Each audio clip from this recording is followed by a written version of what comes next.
જય સ્વામિનારાયણ વિદ્યાર્થી મિત્રો, ધોરણ 5 વિષય ગણિત, એકમ નંબર 10, 10મો અને 100મો ભાગ. મિત્રો, આજે આપણે વિદેશી ચલણી નાણું વિશે અભ્યાસ કરીશું. તો તમે વિદેશી ચલણી નાણું આજે જોઈએ. તો આ તમે ફોટો જુઓ છો, એમાં ઘણા એવા નાણાં છે કે જે વિદેશના ચલણી નાણું છે. આમાં તમે ભારતીય નાણું પણ જોઈ શકો છો કે જે આપેલ નાણું છે એ આપણું ભારતીય નાણું છે. તો આજે આપણે વિદેશી ચલણી નાણાં વિશે અભ્યાસ કરીએ. શું તમે અન્ય દેશમાં વપરાતી ચલણી નોટો કે સિક્કાઓ જોયા છે? જ્યારે તમે શિવમ બેંક પાસે જ્યારે આપણે અન્ય દેશનું નાણું બદલાવીએ ત્યારે આપણને કેટલા ભારતીય રૂપિયા મળી શકે છે? શું તમે જ્યારે તમે બદલાવા જાઓ છો ત્યારે જે મળે છે એ આપણે કોષ્ટક દ્વારા સમજીએ. તો ચાલો જોઈએ.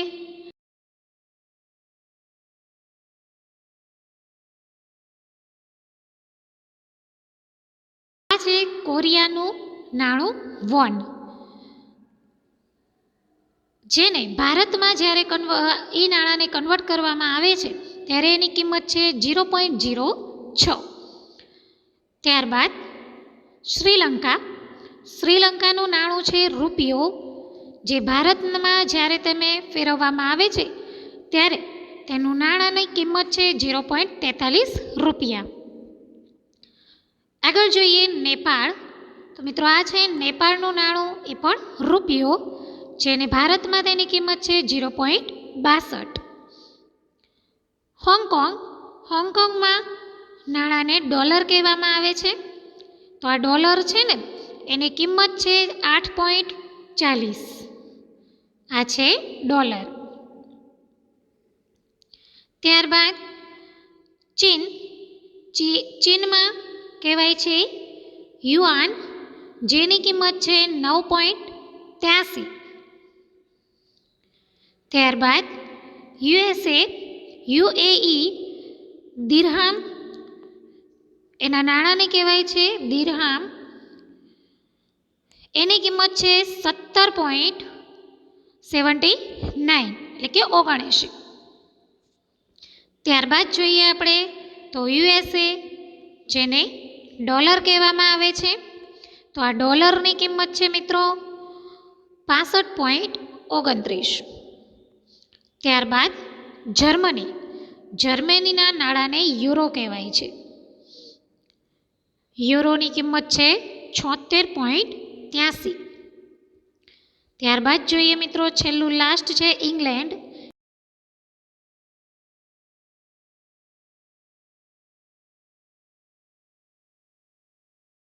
આપણે જોયું મિત્રો કે ભાઈ આ ભાવ 4/10/2017ના રોજના છે. જે મેં તમને ભાવ કીધા એ બધા જ ભાવ 4/10/2017ના રોજના છે. ફરી એકવાર, કોરિયા નાણું વોન, ભારતીય રૂપિયામાં એની કિંમત 0.06. શ્રીલંકા રૂપિયો, કિંમત એની 0.43. નેપાળનું નાણું છે, ચલણ છે રૂપિયો, ભારતમાં રૂપિયામાં 0.62. હોંગકોંગમાં છે ડોલર, ભારતમાં તેની કિંમત છે 8.40. ચીન યુઆન 9.83. યુએઈ દિરહામ 17.79 એટલે કે 79. USA dollar 65.29. જર્મની યુરો 76.83 અને ઇંગ્લેન્ડ પાઉન્ડ 86.63. હવે મિત્રો, પ્રશ્નોના જવાબ છે કે ભાઈ કયા દેશનું ચલણી નાણું ભારતીય રૂપિયામાં સૌથી વધારે કિંમત દર્શાવે છે? કયા દેશનું ચલણી નાણું ભારતીય રૂપિયામાં સૌથી વધારે કિંમત દર્શાવે છે? તો ઇંગ્લેન્ડ દેશનું ચલણી નાણું ભારતીય રૂપિયામાં સૌથી વધારે કિંમત દર્શાવે છે. ઇંગ્લેન્ડ દેશનું ચલણી નાણું ભારતીય રૂપિયામાં સૌથી વધારે કિંમત દર્શાવે છે.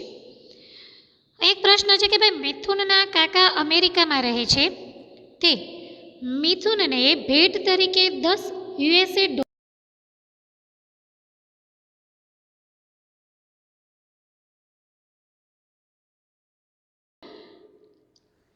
કેટલા રૂપિયા વધશે? મિત્રો પહેલાં $1 બરાબર કેટલા છે જુઓ તો કે $1 બરાબર 65.29. તો $10 બરાબર તો કે 65, 10 ગુણ્યા 65.29 કરો તો જવાબ આવે છે 652.9.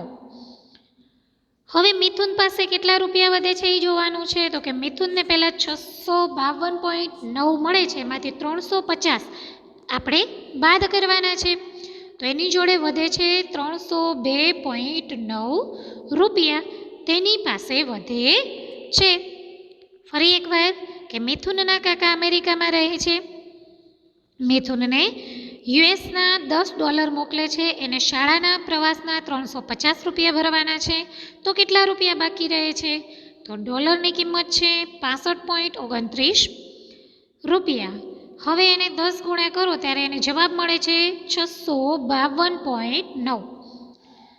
350 એ સ્કૂલની ફી ભરે છે, તો 652.9 માઇનસ 350 તો જવાબ મળે છે 302.9. એની પાસે પૈસા વધે છે, એટલા રૂપિયા વધે છે. આગળ દાખલો છે, માજીદાના પિતાજી સાઉદી અરેબિયામાં કામ કરે છે, તેમનો પગાર પેટે 10 એટલે કે 1000 સાઉદી દિરહામ મળે છે. અરુણના પિતાજી શ્રીલંકામાં કામ કરે છે, જેમને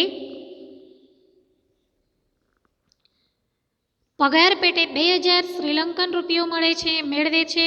તો પગાર પેટે ભારતીય ચલણ મુજબ કોને વધારે પૈસા મળે છે? તો માજીદાના પિતાજીનો પગાર કેટલો છે? 1000 સાઉદી દિરહામ. તો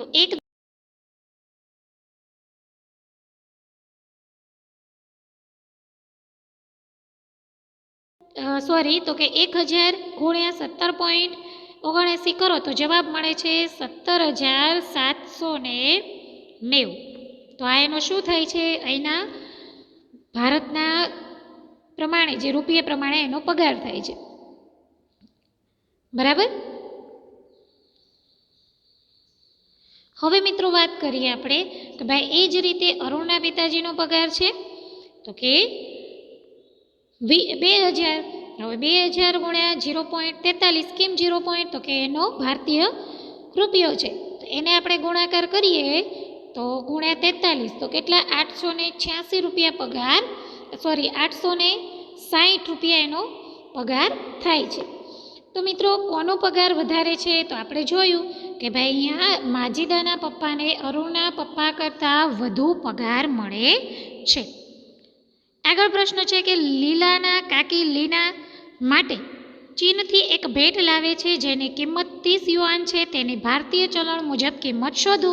તો હવે તો તમે કિંમત શોધતા શીખી ગયા કે લીનાના કાકી લીનાને 30 યુઆનની ભેટ આપે છે, તો ભારતીય કિંમત કેટલી છે એની? તો 9.83. તો ગુણાકાર કરો 30 ગુણ્યા 9.83 તો જવાબ મળે છે 294.9. તો આ શું છે? તો કે એ અહીંની કિંમત પ્રમાણે ભેટ છે. આગળ વાત કરીએ, આસ્થાના થોડા હોંગકોંગ ડોલર અને વોન ઈચ્છે છે, તેને ₹4ના બદલામાં કેટલાક વોન મળી શકે? ₹400ના બદલામાં કેટલા મળશે? તો અહીં એક વોનની કિંમત કેટલી છે? 0.06. તો ₹0.06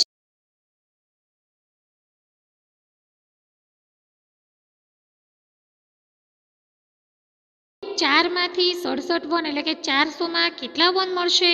તો 4 બરાબર 66.67. તો 400 બરાબર 4 ગુણ્યા 100. તો 66.67 ગુણ્યા 100 કરો તો 6667 વોન એને મળે છે. આગળ વાત કરીએ, આસ્થા થોડા હોંગકોંગ ડોલર છે. બીજો પ્રશ્ન હતો કે ભાઈ 508 રૂપિયાના બદલામાં કેટલા હોંગકોંગ ડોલર? તો $1 એ 8.40. તો 508 ભાગ્યા 8.40 કરો છો તો 60.47 હોંગકોંગ ડોલર મળે છે. હવે વાત કરીએ મિત્રો કે કયું શહેર ઠંડુ છે? કયું શહેર ઠંડુ છે? અહીં તો મિત્રો અહીંયા એક રાવજીભાઈ છે. રાવજીભાઈ કહે છે, હું હિમાચલ પ્રદેશમાં રહું છું. ત્યાં શિયાળામાં તાપમાન 2 સેલ્સિયસ થઈ જાય છે. કેટલીક વાર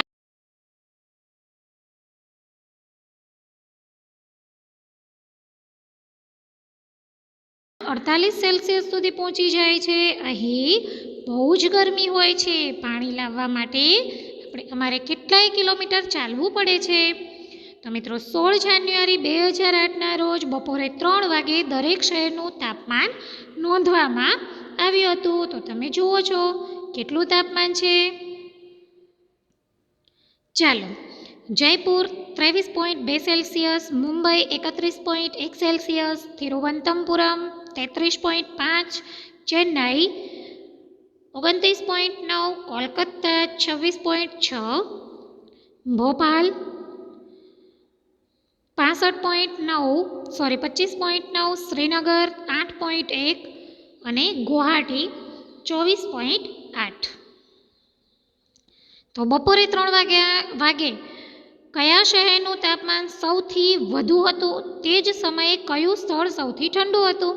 તો જો મિત્રો, અહીં આપણે જોઈ શકીએ છીએ કે ભાઈ બપોરે 3 વાગે નકશામાં સૌથી વધારે સેલ્સિયસ 35.1 એટલે કે મુંબઈનું સેલ્સિયસ જે તાપમાન સૌથી વધુ હતું. એ જ સમયે શ્રીનગરનું તાપમાન સૌથી ઓછું એટલે કે વધારે ઠંડુ હતું, 8.1 સેલ્સિયસ. તો બંને વચ્ચેનો તફાવત શોધીએ આપણે મિત્રો. તો આપણને એનો તફાવત 35.1 માઇનસ 8.1 કરવામાં આવે છે. તો તિરુવનંતપુરમનું જોઈએ કે તિરુવનંતપુરમમાં તાપમાન 40 સેલ્સિયસ સુધી પહોંચે તે માટે તાપમાનમાં કેટલા ડિગ્રીનો વધારો જરૂરી છે? તો 35.8 એટલે કે માઇનસ કરો તો 6.5 સેલ્સિયસનો વધારો જરૂર.